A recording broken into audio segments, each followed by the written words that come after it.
Bonjour à tous les trois. Bonjour.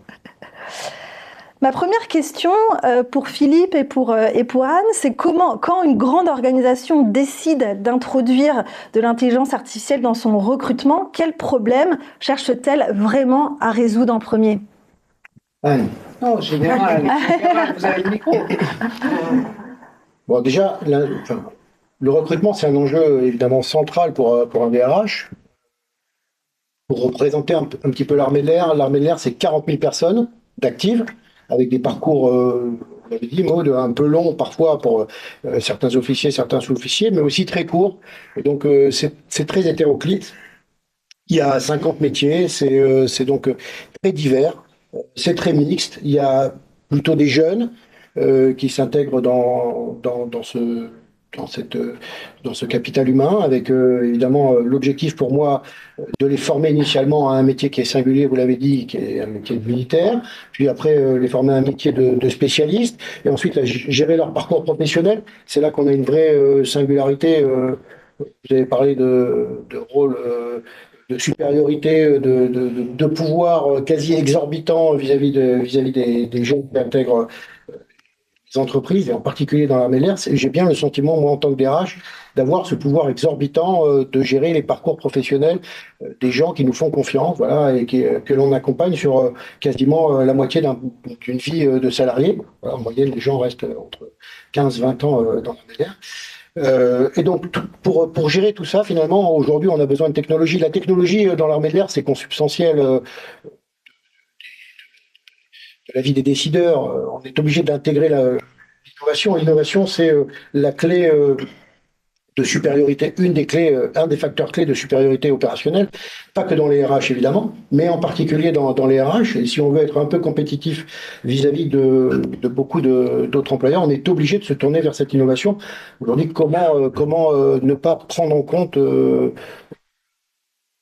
ce nouveau domaine de l'intelligence artificielle? Alors, qu'est-ce qui m'apporte à moi l'intelligence artificielle? Comme on réfléchit de manière très basique dans l'armée de l'air, moi j'ai toujours besoin d'un copilote. Voilà. Moi j'ai un premier parcours de pilote et je sais ce que m'apporte un copilote dans un cockpit. Et dans mon cockpit RH, j'ai besoin d'un copilote. Je supervise l'ensemble des moyens, je vous l'ai dit, du recrutement, en passant par la formation, en passant par les parcours professionnels, en passant par l'administration, en passant par les salaires. Mais dans tous ces domaines-là, j'ai besoin de copilote. Et en particulier dans le domaine du recrutement. Et l'intelligence artificielle, en fait, c'est un copilote. C'est un lien de confiance avec le commandant de bord qui supervise l'ensemble des moyens dont il a besoin pour mener à bien sa mission. Très clair. Je pense qu'il y a plusieurs enjeux. Il y a un enjeu évident d'efficacité opérationnelle, parce que le recrutement, c'est un métier de volume. Et en particulier, vous l'avez rappelé, quand on s'appelle Air France et que certains métiers sont extrêmement attractifs, même globalement, l'entreprise est très bien positionnée. Donc, quand on a des offres, il y a pas mal de candidats.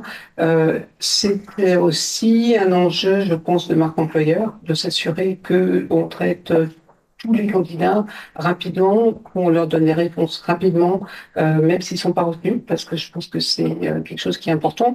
Alors on peut dire, on n'en a pas besoin, on a déjà une bonne marque employeur. Oui, mais non, on peut pas se contenter de cette réponse-là.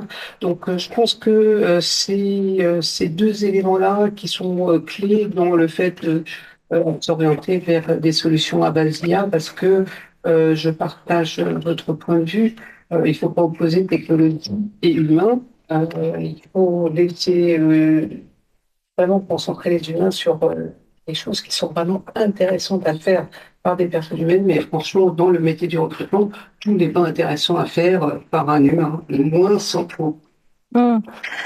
Et donc, Florian, quelle étape aujourd'hui peut-on raisonnablement confier à l'intelligence artificielle?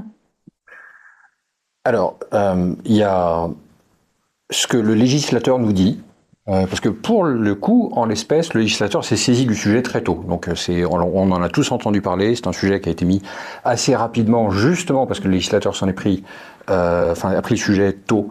Ça a été très rapidement sur nos radars. Il y a tout ce que, effectivement, l'IA Act notamment pose, puis GDPR et j'en passe, mais pose comme contrainte, disant que finalement, on ne doit pas laisser la machine prendre de décision, ça doit rester supervisé par l'humain, pas d'analyse j'allais dire, de caractère, de choses comme ça.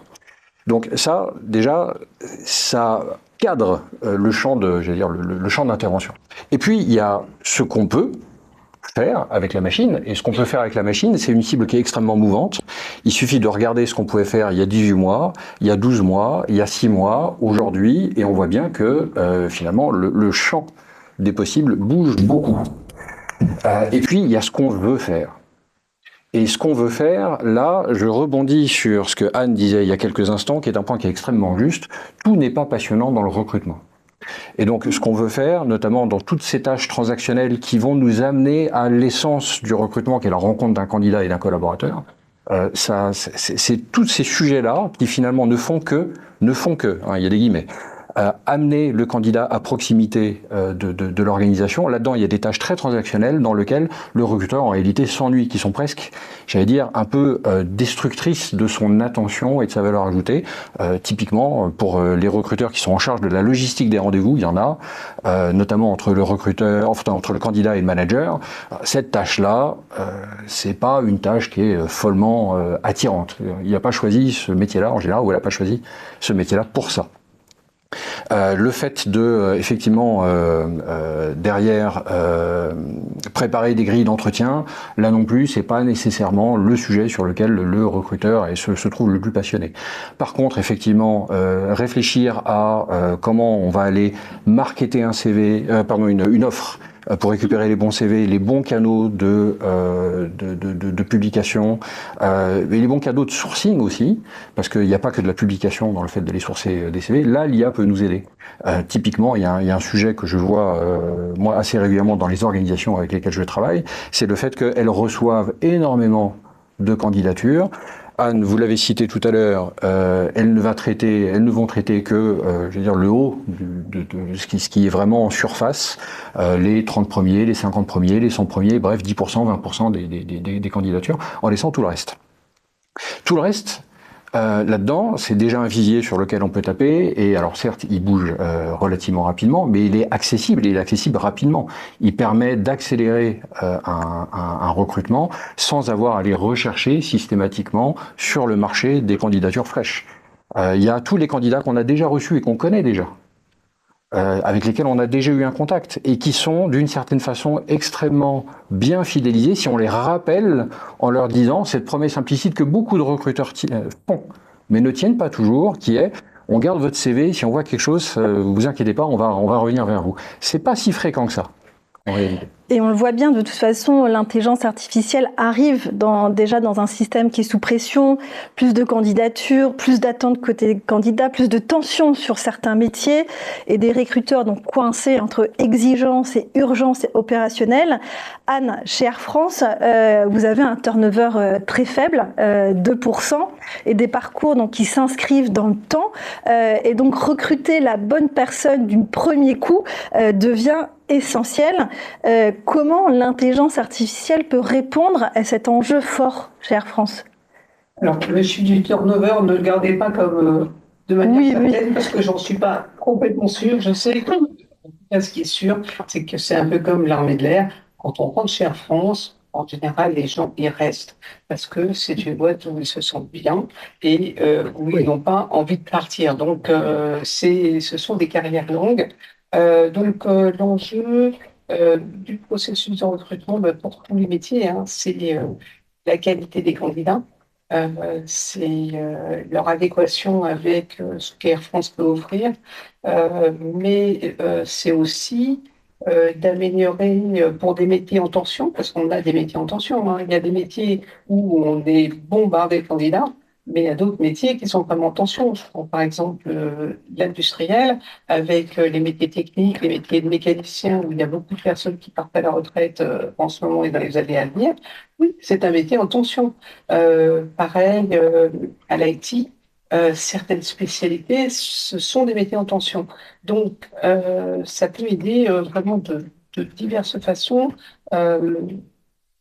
Améliorer la sélection, améliorer évidemment le temps passé.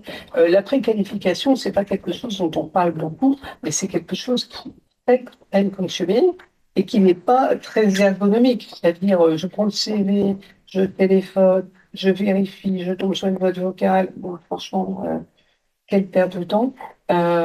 les solutions à base d'IA, que ce soit des chatbots, que ce soit des solutions vocales, elles font de la préqualification de grande qualité.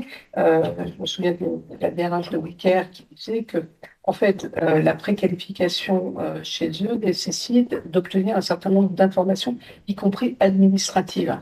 Si ces informations de type administratif n'étaient pas obtenues, de toute manière, les personnes n'iront pas plus loin. Vous imaginez l'énergie qu'il faut dépenser si on fait ça à la main. Et l'intérêt pour le recruteur, il est minime. Donc, je pense qu'il y a plein de sources, enfin, il y a au moins 3-4 sources vraiment de, de valeur ajoutée dans un processus de recrutement de manière évidente. Et je passe sur le fait que même pour des choses plus élémentaires comme la rédaction d'une offre, soit vous faites la rédaction d'une offre tout seul, à la mano, OK, version classique. Bon, vous pouvez avoir des templates, vous pouvez faire des copier-coller, très bien. Soit vous faites une rédaction assistée par IA, qualité meilleure et rapidité meilleure, conformité à vos standards, mais aussi, si vous utilisez une solution d'IA, vous avez toutes les chances qu'elle soit optimisée pour le SEO. Qui dit optimisé par le SEO fait que vos annonces elles vont être mieux cherchées par les moteurs de recherche et fait aussi qu'elles ont toutes les chances aussi d'être mieux optimisées pour l'AEO et donc que vous allez vous retrouver aussi et vos annonces vont être aussi retrouvées dans les chatbots, enfin dans les chats, Perplexity, ChatGPT, Claude, peu importe. Et on sait que la recherche est en train de migrer de la recherche classique vers la recherche IA. Donc, votre présence sur les cas d'IA, elle est importante. À la main, vous n'allez pas savoir faire ça. Non. Par contre, si on vous donne un outil qui sait faire ça, il va vous optimiser la rédaction pour ça. Donc, vous avez une chance d'avoir plus de candidatures, tout simplement. J'en passe, c'est les meilleurs. Et Philippe, quand vous avez donc envisagé cette intelligence artificielle, quels critères finalement vous avez choisi et sélectionnés?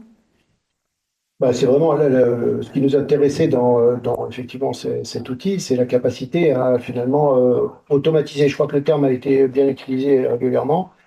L'idée, c'est vraiment d'avoir un tri sélectif pour avoir les bons candidats en haut de la pile sur le screen de mes recruteurs, qui ont effectivement, qui du coup s'affranchissent de beaucoup de travail ancillaire qui n'est pas nécessairement très intéressant et n'est pas nécessairement très motivant. L'idée, c'est pour le recruteur d'avoir finalement de commencer par le haut de la pile avec des gens qui cochent finalement toutes les bonnes cases et dont on est sûr qu'ils ont une appétence pour le métier de militaire. Encore une fois, moi, j'ai un turnover de 10%, 40 000 aviateurs.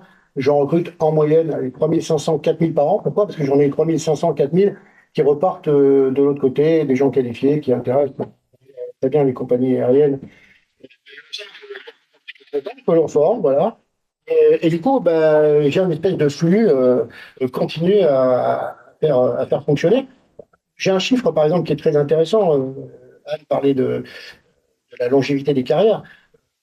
On recrute autant que dans l'éducation nationale, dans les armées. Dans les armées, on recrute 25 000 personnes par an. C'est-à-dire autant que l'éducation nationale.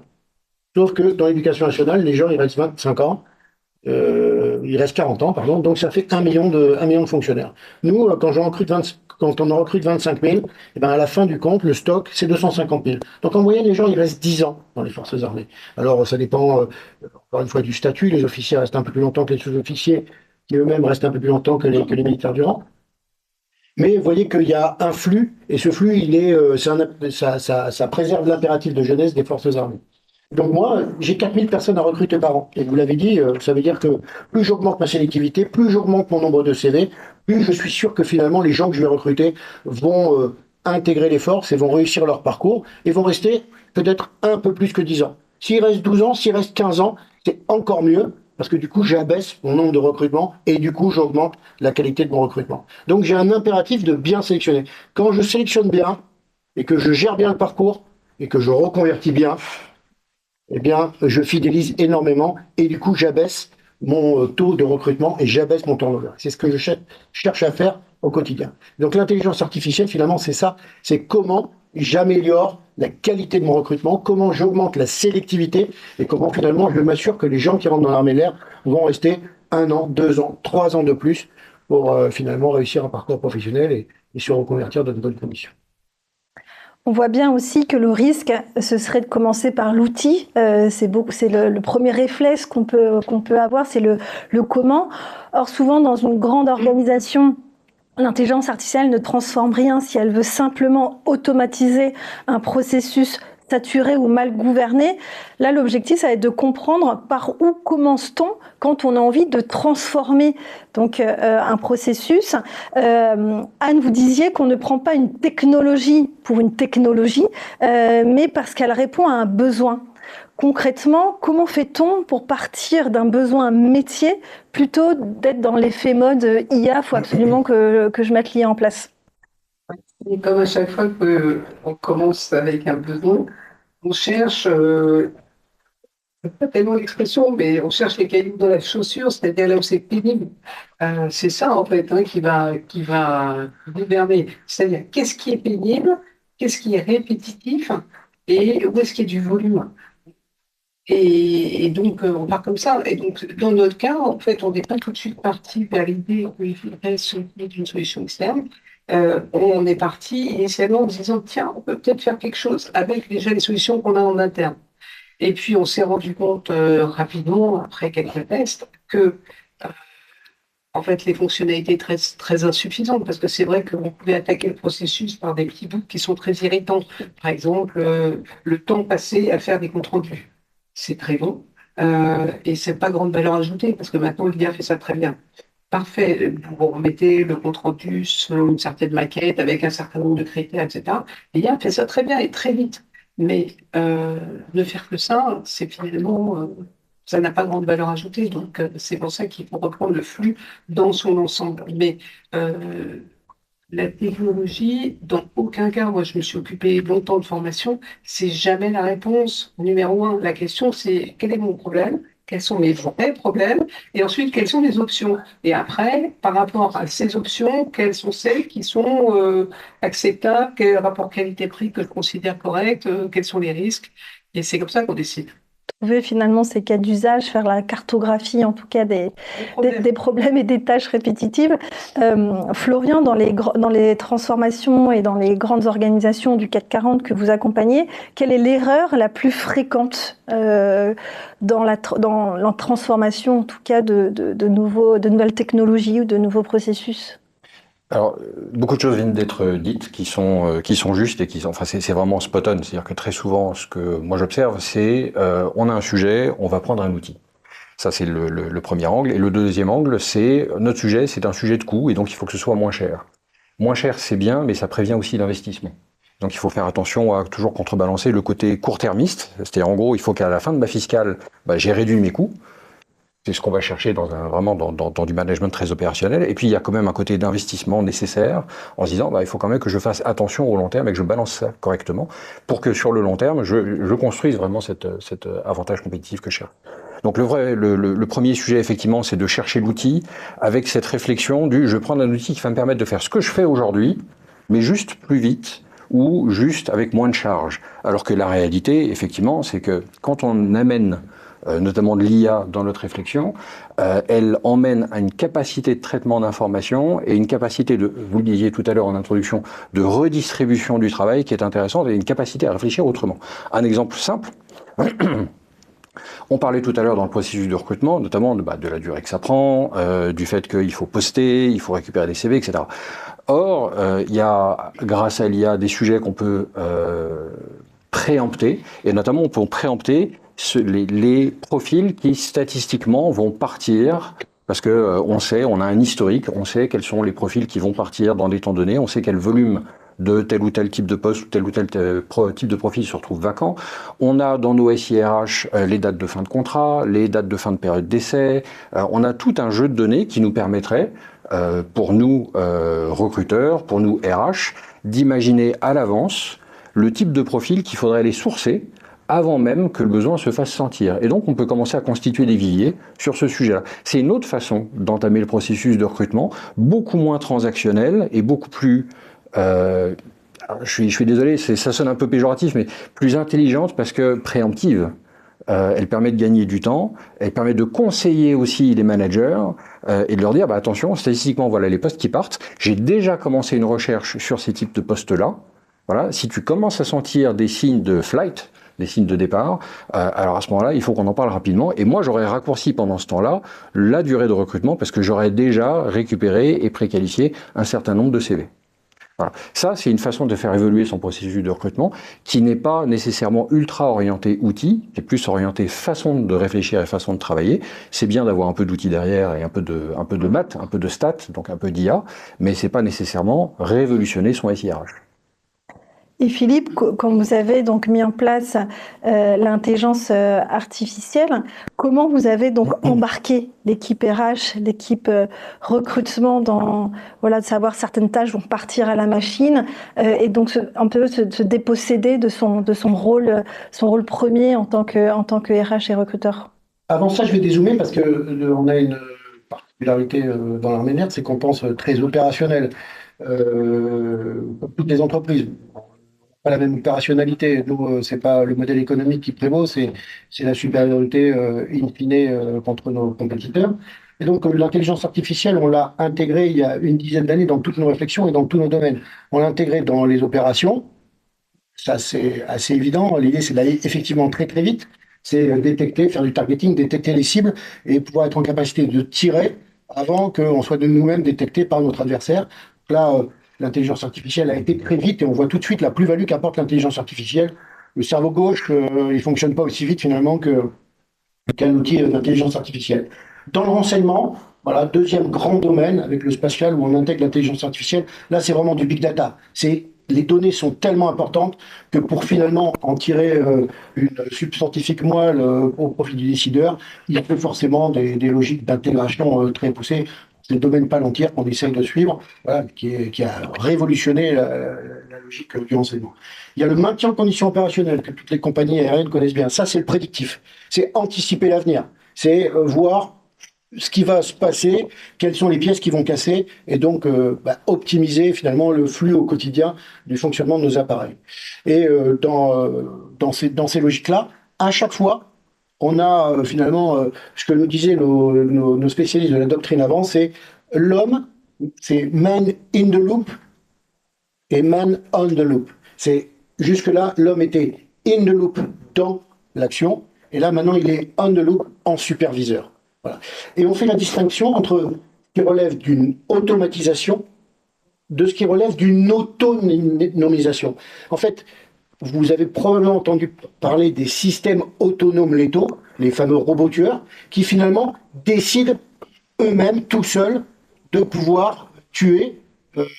Et ça, à Genève, on s'est tous mis d'accord pour dire qu'on n'en voulait pas. En revanche, on veut bien intégrer des logiques d'automatisation, c'est-à-dire à faible plus-value, où globalement on permet d'avoir toutes les tâches simples, ancillaires, traitées par un système automatique que nous apporte l'intelligence artificielle, mais pas aller jusqu'à une forme d'autonomisation où finalement la machine va commencer à prendre finalement par une espèce de capacité à changer les processus, à prendre les commandes et à sortir l'homme finalement de la boucle et de son rôle de superviseur. Et bien dans les RH, c'est exactement pareil. Moi, quand on a embarqué, donc je me tourne vers mes spécialistes qui ont embarqué, qui ont travaillé avec GoJob, c'est la première chose qu'on a vérifié. Est-ce que l'outil qui nous est proposé ne va pas changer nos processus, ne va pas tordre la façon dont l'armée de l'air veut intégrer son personnel? Est-ce que finalement l'outil ne va pas changer la façon dont les gens voient à l'extérieur l'armée de l'air? Il ne faut pas que ça change la marque employeur, la vision que les gens ont de l'armée de l'air. Il ne faut pas que ça change ce qu'on a envie de recruter, et c'est exactement ce que nous apporte GoJob de manière très simple, avec une forme de tâches traitées directement, très rapidement aussi, parce que le recrutement, c'est effectivement une logique de rapidité aussi. Et voilà. Donc, comment vous avez défini alors les tâches machines et puis les tâches humaines? Alors, les tâches machines, en fait, c'est ni plus ni moins qu'une somme de questions qui sont posées vers les gens qui rejoignent les job boards, qui sont eux-mêmes connectés sur notre ATS. Donc, il y a quelques années, on a fait un petit changement vers des logiques très numériques, disait Anne, on avait bien identifié que aujourd'hui les jeunes vont sur l'intelligence artificielle pour poser pas mal de questions. Quand vous posez une question du type j'aimerais être pilote sur Anthropic ou sur Claude, bah, les réponses qui sortent, c'est vous pouvez aller dans une compagnie aérienne, vous pouvez aller à Air France, vous pouvez aller à EasyJet, et ils sortent pas, vous pouvez aller dans l'armée de l'air, vous pouvez être pilote de combat. Donc on a bien compris qu'il fallait intégrer tous ces réseaux numériques pour pouvoir réapparaître en tant que marque employeur. Donc mécaniquement, on s'est dit qu'il fallait se tourner vers des ATS, qu'il fallait qu'on se tourne vers des job boarders qui ont globalement toutes les parts de marché, et puis ensuite faire en sorte que l'outil numérique permette de traiter, faire matcher tous ces CV avec les compétences dont on a besoin. Et que finalement, donc, le recruteur va prendre du temps plutôt pour l'entretien, de trouver, chercher les motivations. Voilà. C'est du qualitatif après. Dès que l'intelligence artificielle a traité, GoJob a traité et a classé les profils par centre d'intérêt, le recruteur, quand il arrive le matin, il ouvre sa boîte de travail et puis finalement, il a un classement du personnel qu'il a à contacter. Et on va dire que s'il commence par le haut de la pile, il a quasiment toutes les chances d'aller beaucoup plus vite et de recruter le bon profil. Maintenant, j'ai une question pour tous les trois. Donc, dans une grande organisation, et peut-être Anne, vous pouvez commencer, qui doit réellement aujourd'hui guider le sujet de l'intelligence artificielle dans l'entreprise? Est-ce que c'est un sujet de la RH? Est-ce que c'est un sujet de la tech? Est-ce que c'est un sujet juridique? Quel est votre avis sur cette question? Ou tout le monde? Je pense que c'est... si on regarde avec une lunette RH, on peut dire que ça a d'abord été un sujet de la tech. Et dans beaucoup d'entreprises, c'est un sujet de l'IT ou du digital ou de la tech. Ça a commencé comme ça. Maintenant, il y a, je pense que fondamentalement, c'est un sujet de direction générale, c'est un sujet de tech, c'est un sujet de RH. Mais pas que. C'est un sujet de RH parce que, en fait, vous savez comme moi, on dit toujours 75% des projets échouent à cause du problème de conduite du changement. L'IA ne fait pas exception. Et la conduite du changement, c'est quand même quelque chose qui est un domaine de compétence de la fonction RH depuis des années. Donc, si la fonction RH ne s'occupe pas de la conduite du changement des nouvelles technologies, elle passe à côté quand même de quelque chose d'important. Je dirais au moins ces trois fonctions-là, et puis bien évidemment toutes les fonctions opérationnelles, tous les business, puisque finalement les cas d'usage, ils sont dans les business. Florian, votre avis sur la question? Si on parle d'IA en RH, et même d'ailleurs d'IA sur les ressources humaines de l'organisation de façon générale, je pense que les RH ont typiquement leur mot à dire, dans le sens où chez Juliette Stawen, on ne va pas considérer l'IA comme un outil, mais comme on le disait effectivement en ouverture, une façon de réorganiser ou recomposer le travail. Il y a les tâches qui désormais vont partir vers la machine, des tâches qui vont désormais partir vers l'humain, ou en tout cas rester vers l'humain. Et donc on a défini un certain nombre de natures de tâches, selon qu'elles soient décisionnelles, transactionnelles, de gouvernance, de traitement, et qui permettent d'avoir déjà une première indication de quelles tâches peuvent partir dans un sens ou dans l'autre. Et donc, ça va rester finalement dans les RH de faire cette décomposition et étude, analyse du travail, qui vont apporter donc la méthodologie avec le business, parce que le business sait quand même là où il va, et sait aussi comment son métier va évoluer. Donc ça, c'est quand même le point essentiel. Donc on va dire que le prescripteur, il est là, soit côté RH, soit côté métier, selon qu'on regarde vraiment les aspects de la RH sur la RH ou des métiers. La tech, elle va apporter le cadre et puis aussi une forme d'acculturation, c'est-à-dire ce qu'on peut faire, ce qu'on peut pas faire, là où il y a des obstacles, des difficultés d'intégration, les possibilités technologiques aussi qui existent. Il y a un côté partenariat à jouer entre finalement la tech et le métier et les RH. Et puis, évidemment, il y a le juridique parce qu'aujourd'hui c'est un sujet qui est soigneusement cadré et dans lequel on peut assez facilement déborder. Donc oui, c'est une gouvernance partagée, mais ça ne fait rien montrer d'autres que l'évolution vers une de plus en plus forte intégration au sein des organisations, et on a déjà connu ces sujets-là. On continue finalement à travailler sur toutes les tendances qu'on a eues par le passé, de l'agile, etc. Philippe?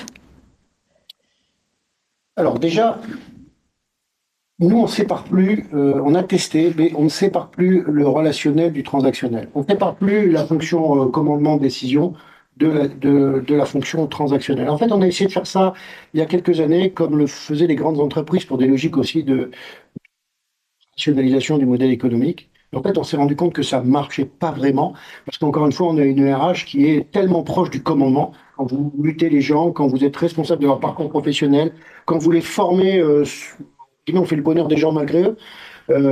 Et donc, on les pousse tout le temps dans leur retranchement pour progresser, pour gravir cet escalier social. Et donc, on s'est rendu compte qu'il y avait un impact tel sur les gens que finalement, la RH chez nous, c'est une forme de... Les managers, on colle aux logiques de managériales. On ne peut pas vraiment séparer, encore une fois, la partie transactionnelle et considérer que la RH est une fonction transverse. Oui, Voilà. super. Donc, nos managers intègrent cette fonction RH nativement, entre guillemets, et ils doivent prendre en compte la fonction RH pleine et entière dans leur manière de gérer leur personnel. Je rappelle que, par ailleurs, chez les militaires, il n'y a pas de syndicat, donc il y a une espèce de rapport de confiance permanent entre le manager et son soldat pour finalement piloter son parcours, le conseiller, voilà. Et donc, on a fait le choix finalement de revenir à une logique très intégrée de relationnel et transactionnel. Et finalement, c'est plutôt une bonne idée, parce qu'on voit bien que la partie transactionnelle, c'est-à-dire la partie un peu normative, administrative, elle est en train de disparaître justement par l'intégration d'outils qui vont finalement permettre au manager de se concentrer sur les tâches à haute plus-value. Il ne va pas finalement s'abaisser à faire les tâches ancillaires, il va se concentrer sur son rôle de manager et toutes les tâches automatiques vont être prises par ailleurs par les outils, en particulier d'intelligence artificielle. Et donc c'est ça qu'on cherche à faire. Finalement, l'IA, pour nous, c'est plus une question de savoir qui doit la traiter et comment elle va être gouvernée. L'IA, c'est l'électricité. Voilà, elle va être nativement intégrée dans l'ensemble des processus et toutes les branches auront finalement un peu quelque part à en connaître sur ce domaine-là, et tout le monde aura un rôle à jouer, du juridique en passant par le spécialiste de l'RH ou en passant par le manager, mais tout le monde devra intégrer nativement cette dimension automatisation des process. On arrive en tout cas progressivement à la fin de cette table ronde. Et donc, une des dernières questions que j'aimerais vous poser, c'est à quoi finalement reconnaîtra-t-on dans 3 ans une transformation réussie du recrutement par l'intelligence artificielle ? Je pense que c'est les indicateurs classiques qui auront migré. Je ne peux pas dire ça autrement. C'est-à-dire qu'on aura répondu à un pourcentage beaucoup plus important de candidats non retenus beaucoup plus rapidement. C'est déjà des pourcentages classiques, mais simplement, ça sera bien meilleur. On aura été plus efficace en quantité. On aura qualitativement, alors l'évaluation qualitative est délicate parce que les retours après plusieurs années, c'est toujours difficile. Je pense pas qu'il y aura de différence en fait, puisque c'est l'indicateur lui-même qui aura changé. Donc je pense qu'il y aura des indicateurs qualitatifs, quantitatifs, temporels, économiques. Mais je ne vois pas de nouveaux indicateurs. Je pense que ce sont les indicateurs classiques qui auront normalement progressé fortement. Dans le positif. On peut espérer, en tout cas, parce que sinon... Mais je ne vois pas pourquoi ils n'auraient pas progressé. Et moi, j'ai beaucoup aimé votre formule, parce que je ne l'étais jamais exprimée comme ça, l'automatisation, l'autonomisation. Mais je pense qu'une énorme part de la crainte par rapport à l'IA, elle est liée à cette confusion. Exactement. Pas uniquement pour le recrutement, pour tout. Et donc, il ne s'agit pas d'autonomiser, il s'agit d'automatiser. Et vous pouvez prendre le copilote si c'est bien là. Le copilote, c'est déjà un petit peu plus banal, vous voyez ce que je veux dire. Hein. C'est-à-dire, en plus, j'ai Microsoft, donc le copilote, non, j'aime beaucoup cette image. Je pense qu'on aura réussi les transformations par l'IA le jour où on arrêtera d'en parler, en fait. Si simplement que ça. Alors, moi, je suis consultant, donc tous les ans, je passe, comme chacun d'entre nous, l'exercice du « OK, comment est-ce que tu vois ton année à venir ?» Donc, je fais mon plan, je dis « a priori, le marché va plutôt dans ce sens-là, on aura plutôt des missions de telle et telle nature, qui vont prendre tant et tel temps, etc. » Et puis, tous les ans, depuis, on va dire 2 ans à peu près, je mets dans mon plan d'action un certain nombre de journées d'acculturation, ou de séminaires, ou d'ateliers d'acculturation à l'IA, pour mes clients, parce que je sais que je vais avoir 5, 10, 15, 20 demandes dans l'année. plus peut-être parfois d'ailleurs, et pour passer une journée, 2 jours avec des organisations RH ou autres pour décrypter l'IA, l'impact sur les métiers, faire des ateliers de qu'est-ce que ça va faire dans mes métiers, comment vont changer mes process, comment je me l'approprie, etc. Et puis cette année, j'ai commencé à faire un petit pari, je me suis dit, allez, je fais un plan à 3 ans, qu'est-ce que ça donnerait dans 3 ans? Dans 3 ans, personne ne sait où on sera, hein, surtout avec l'IA. Et ma réflexion, c'était de me dire, en fait, dans 3 ans, j'ai plus ces ateliers-là. Ils n'existent plus. Pourquoi? Parce que on a tous à peu près compris à quoi ça servait. On a, j'espère, démystifié une grande partie des éléments qui sont exactement les points que vous avez évoqués il y a quelques instants et qui créent, d'ailleurs, j'en appelle à votre esprit de sensibilité au risque, au RPS. Il y a un risque désormais d'anxiété vis-à-vis de l'IA, comme on l'a avec de l'éco-anxiété, des choses comme ça, c'est devenu un vrai sujet. Donc c'est un sujet à traiter aussi d'ailleurs avec nos collaborateurs. Mais je pense que le jour où on arrête d'en parler, ce jour-là on a réussi effectivement les transformations parce que ça fera partie du quotidien et on l'aura intégré dans nos façons de travailler, dans nos modèles, dans nos réflexions sur nos process organisationnels, etc. Bon, moi j'ai des indicateurs qui sont que je suis évidemment attentivement dans ma conduite de changement.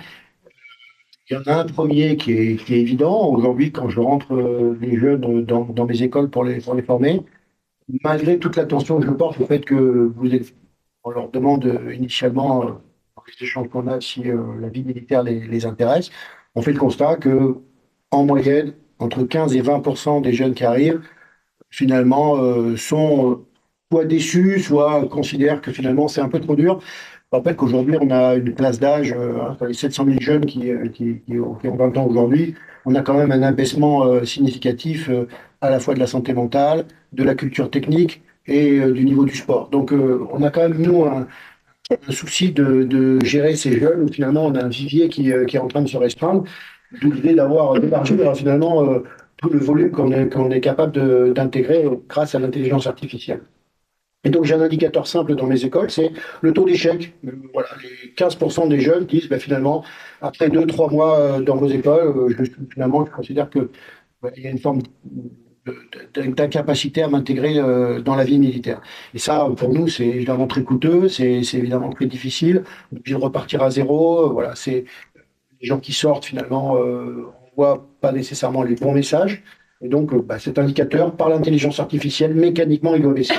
Et ensuite, il y a effectivement la conduite du changement. Il y a cette fameuse anxiété, je pense, sur attention, vous avez confié l'intelligence artificielle, vous intégrez l'intelligence artificielle dans vos processus, pas que RH, et donc c'est dangereux, voilà. Et moi, je considère que quand les remontées de morale ne prendront plus en compte ce risque-là, on aura probablement gagné.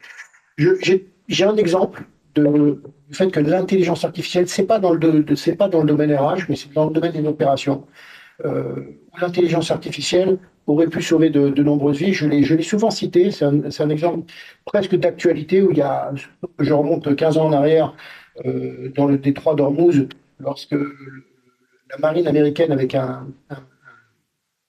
une frégate au milieu du détroit d'Ormuz voit un signal d'un avion qui décolle de près de Téhéran et qui fonce sur la frégate. Quelques mois avant, une frégate américaine a été attaquée par un avion de chasse iranien et le pacha à bord de la frégate a quelques minutes pour réagir. Et donc, sous la pression du stress et par les biais cognitifs c'est une nouvelle frégate et je ne peux pas rééditer le même exploit que mon prédécesseur qui a perdu 100 marins qui ont été collés par le fond par l'avion de chasse iranien, finalement a un biais cognitif en se disant c'est un avion de chasse qui est en train de décoller et qui vient de voir sur nous.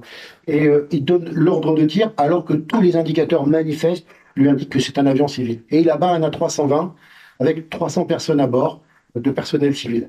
On aurait eu l'intelligence artificielle à bord de cette frégate, il est certain que le tir n'aurait pas été déclenché parce que tous les indicateurs sauf un indiquent que c'est un avion civil et pas un avion militaire. Mais il y a une tunnelisation sous l'effet du stress, sous l'effet de la pression temporelle qui fait que le pacha décide de tirer. Et donc, en fait, on cite ces exemples-là régulièrement pour montrer que l'intelligence artificielle a moins de biais finalement cognitifs que l'intelligence humaine, et que quand il y a un cerveau gauche et un cerveau droit, et que c'est le cerveau gauche qui travaille en rapidité, eh bien, il n'est pas nécessairement plus performant que l'intelligence artificielle. Voilà. Et dans le domaine des RH, bah, c'est finalement exactement pareil. Et donc, Merci en tout cas à tous les trois.